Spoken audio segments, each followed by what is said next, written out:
Hello friends, मैं अभिषेक कुमार समृद्धि IAS के online platform पे आप सभी का स्वागत करता हूं, अभिनंदन करता हूं। दोस्तों, एएनआई डेट के 14 से 14.5 लाख जो अभ्यर्थी है उनके लिए एक बड़ा अपडेट और बहुत ही महत्वपूर्ण खबर जो है दोस्तों निकल करके सामने आ रही है। और अब जो है एएनआई डेट के अभ्यर्थियों को खुश होने का जो है एक मौका दोस्तों जरूर मिल गया है, खास करके इंपॉर्टेंट केस जो सुप्रीम कोर्ट में चल रहा है उसको लेकर के। तो एक जो है इतने दिनों से जो है निराशा की खबर आ रही थी एएनआई डेट के अभ्यर्थियों के लिए, तो उनको लिए एक खुशी की खबर जो है ये आ गई है कि एएनआई डेट के अभ्यर्थियों का जो केस सुप्रीम कोर्ट में जो है दायर किया गया था उसको लेकर के जो है दोस्तों डेट आ गया है। उस केस की लिस्टिंग हो गई है और उस केस की जो है डेट भी आ गई है दोस्तों, यानी 15 मार्च को इस केस की जो है सुनवाई होने वाली है दोस्तों। तो इस सुनवाई में क्या हो सकता है, कौन कौन से जो है पॉइंट रखे जा सकते हैं और कौन सी दो चीजें इस दिन 15 जो मार्च है, 15 मार्च को दो चीजें जो है जरूर हो जाएंगी। और वो दो पॉइंट जो होंगे वो क्या होंगे, वहां से कोर्ट से वो दो डिनर जो है वो क्या होगा, उसके बारे में हम बात करेंगे दोस्तों। तो सबसे पहले अगर आप इस चैनल पे नए विजिट कर रहे हैं तो इस चैनल को सब्सक्राइब कर लीजिए, लाइक कीजिए, कमेंट कीजिए और बेल आइकन को हिट कीजिए कि जब से ही कोई नया अपडेट जो है इस केस से लेकर के निकल करके आए, एएनआई डेट को मान्यता को लेकर के जब भी कोई खबर आए तो शीघ्रता से आप तक पहुंचे। अब बात करते हैं दोस्तों उस इंपॉर्टेंट खबर की जिसको लेकर के एएनआई डेट के जो अभ्यर्थी है उनको जो है खुशी का एक मौका मिला है। दोस्तों, आप सभी को पता है कि पप्पू यादव सर के द्वारा जो केस, एक फ्रेश केस जो है सुप्रीम कोर्ट में दायर किया गया था। दायर इसलिए किया गया था कि आप सभी को पता है कि एएनआई के द्वारा जो आप लोगों ने कोर्स किया है एएनआई डेट का,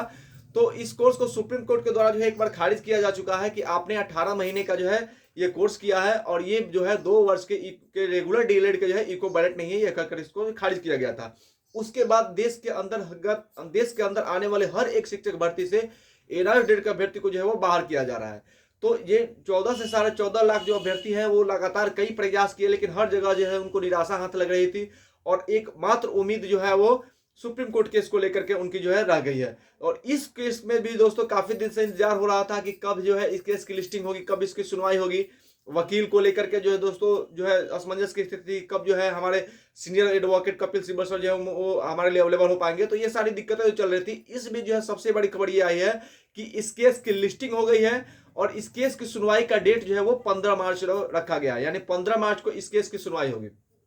तो अब जो है इंतजार की घड़ी खत्म हो गई है, 15 मार्च को इसकी सुनवाई होगी, 15 मार्च को जो है इस केस जो है जज के सामने रखा जाएगा। तो वहां पे सबसे इंपॉर्टेंट जो चीज है वो क्या होगी, दो चीजों की मैंने बात की स्टार्टिंग में कि दो चीजें हो सकती है।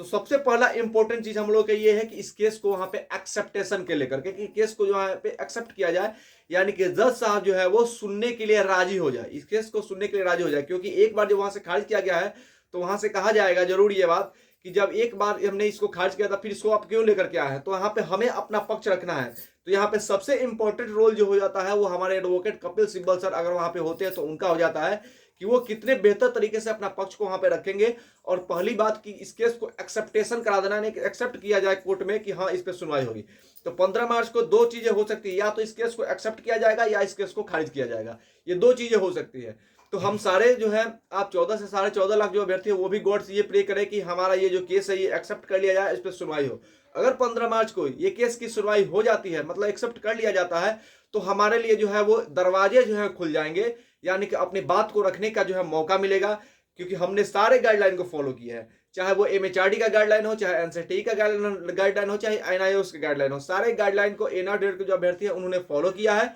लेकिन जो है इनको खारिज किया है तो खामी है। एक चीज और इसमें बात है कि वो आरटीआई वाला जो है वहां पे बातें जरूर की जाएगी कि आरटीआई का जब जवाब आया था तो उसमें कहा गया था कि सारी गलतियां जो है वो एनसीटीई की है,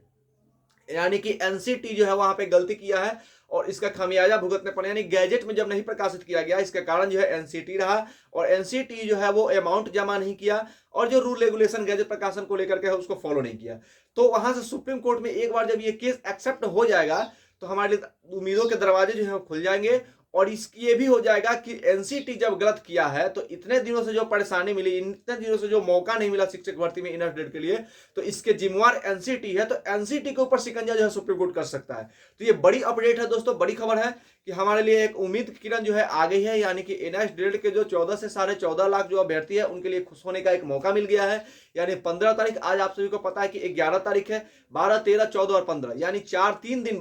3 दिन बाद 15 तारीख को सुप्रीम कोर्ट में सुनवाई होगी और हमारे 14.5 से 14.5 लाख जो अभ्यर्थी, देखिए बहुत सारे अभ्यर्थी कर रहे हैं कि अब कुछ नहीं होगा, तो ऐसा बिल्कुल नहीं है। देखिए निराश मत होइए, आप मान लेंगे तो ही हार हो जाएगी और ठान लेंगे तो जीत मिलेगी। तो आप ठानिए कि हमको जीत लेना है। और एनआईयूएफ डीएलएड के जो अभ्यर्थी है 14 से 14.5 लाख, उनके लिए जो है हम लोग लगातार जो है प्रयास कर रहे हैं। और अब हमारी उम्मीदें जो है सुप्रीम कोर्ट में है। 15 तारीख को जब सुनवाई होगी तो हम सभी को प्रे करना होगा 15 तारीख को हमारा केस एक्सेप्ट कर ले जाए और जज साहब जो है इसको सुनने के लिए राजी हो जाए। और एक बार जब राजी हो जाएंगे तो हमें अपने पक्ष को रखने का मौका मिलेगा। और उसके बाद जो है हमें उम्मीद रहेगी कि बीपीएस से टीआरई 4 आने से पहले हम लोगों को न्याय मिल जाए और एनआईयूएफ अभ्यर्थी को जो है वहां से न्याय मिलेगा तो शिक्षक भर्ती में जो है मौका मिल पाएगा। दोस्तों धन्यवाद।